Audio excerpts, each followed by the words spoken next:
నమస్తే అండి, welcome to Guntur రుచులు. ఈరోజైతే ఇక్కడ రెసిపీ ఏంటని చూస్తున్నారా? సొరకాయతో మజ్జిగ చారండి.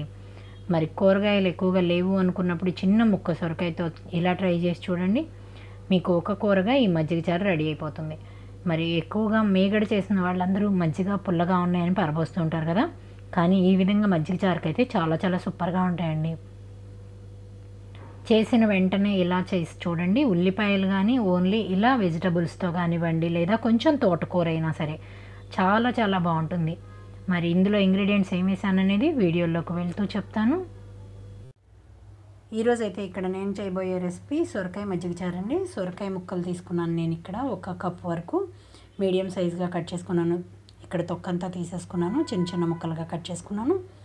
ఇక్కడ మజ్జిగ వచ్చేసి 3 కప్పులు, సొరకాయ క్వాంటిటీకి 3 ఇంతలు ఉండేలాగా తీసుకున్నాను.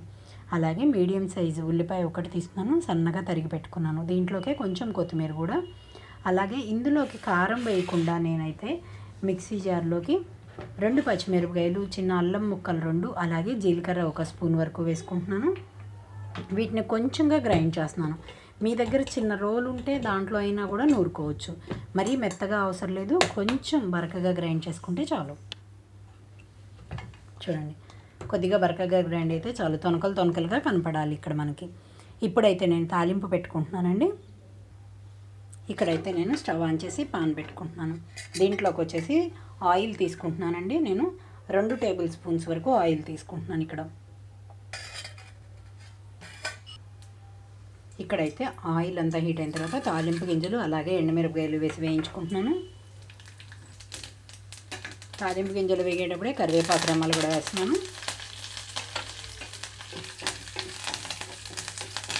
ఇక చూడండి, తాలింపు అంతా వేగిపోయింది. పచ్చిశనగపప్పు అంతా చక్కగా కలర్ మారేటప్పుడే కట్ చేసి పెట్టుకున్న ఉల్లిపాయలు కొన్ని మాత్రమే వేసానండి.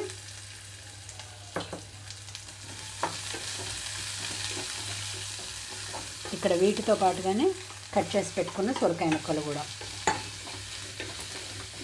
సొరకాయ ముక్కల్లోకి కొంచెంగా ఉప్పు వేసుకుంటున్నాను, మెత్తటి ఉప్పు వేస్తున్నాను, సాల్ట్, అలాగే కొంచెం పసుపు కూడా. కారం అవసరం లేదు, పచ్చిమిరపకాయ గడ్డ సరిపోతుంది. ముక్కలు కొంచెం మనకి సాఫ్ట్గా అయిపోవాలి. 3/4 వరకు ఉడికిన తర్వాతనే పచ్చిమిరపకాయ ముద్ద ఇందులోకి వేసుకోవాలి. లో ఫ్లేమ్లోకి టర్న్ చేసి మూత పెట్టేసి మగ్గనిస్తున్నాను.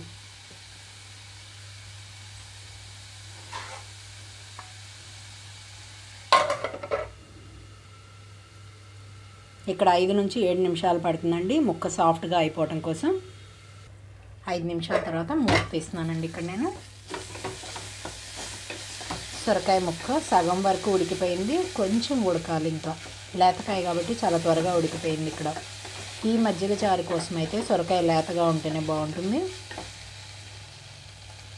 చూడండి, 2 ముక్కలుగా అయిపోతుంది తొందరగానే. ఇప్పుడైతే నేను గ్రైండ్ చేసి పెట్టుకున్న పచ్చిమిరపకాయ ముద్ద ఇందులోకి వేస్తున్నాను.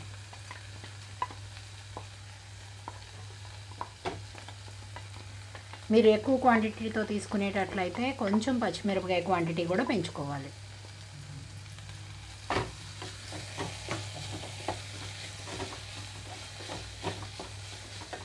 ఇంకొక 2 నిమిషాల పాటు మూత పెడుతున్నాను.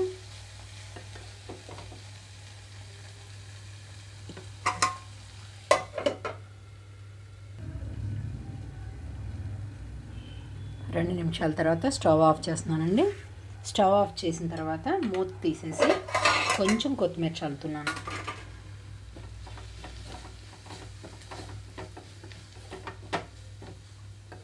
మూత పెట్టేస్తున్నాను. మళ్ళీ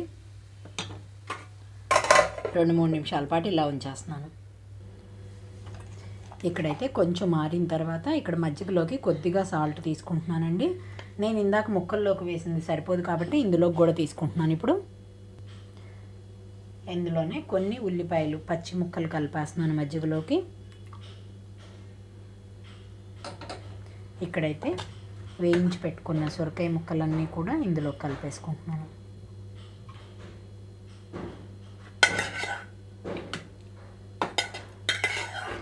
మీరు ఈ సొరకాయ ముక్కలతో పాటుగా కొంచెంగా పకోడీ వేసి అది కూడా ఇందులోకి మిక్స్ చేసుకున్న పకోడీ ముక్క కూడా దీంట్లోకి పంట కింద తగులుతూ చాలా చాలా టేస్టీగా ఉంటుంది.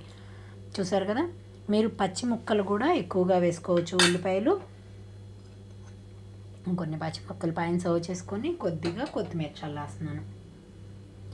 చూసారు కదా, సొరకాయ మజ్జిగ చారు రెడీ అయిపోయింది. మరి ఇంకెందుకు ఆలస్యం, వెజిటబుల్స్ ఎక్కువగా లేవు అనుకున్నప్పుడు ఇలా చిన్న సొరకాయ ముక్కున్న చాలు. ఈ విధంగా ట్రై చేసి మీరు మీ ఒపీనియన్ అయితే కామెంట్ బాక్స్లో పెట్టండి. అలాగే మీలో ఎవరైనా మా వీడియో ఫస్ట్ టైం కానీ చూసినట్లయితే ప్లీజ్ మా ఛానల్ని సబ్స్క్రైబ్ చేయండి. అలాగే మా వీడియోస్ లైక్ చేస్తూ షేర్ చేయండి. పక్కనే ఉన్న bell icon all option click చేస్తే మేము ఇచ్చే వీడియోలన్నీ మీకు నోటిఫికేషన్స్ వస్తాయి. Please encourage me and thank you for watching. Thank you.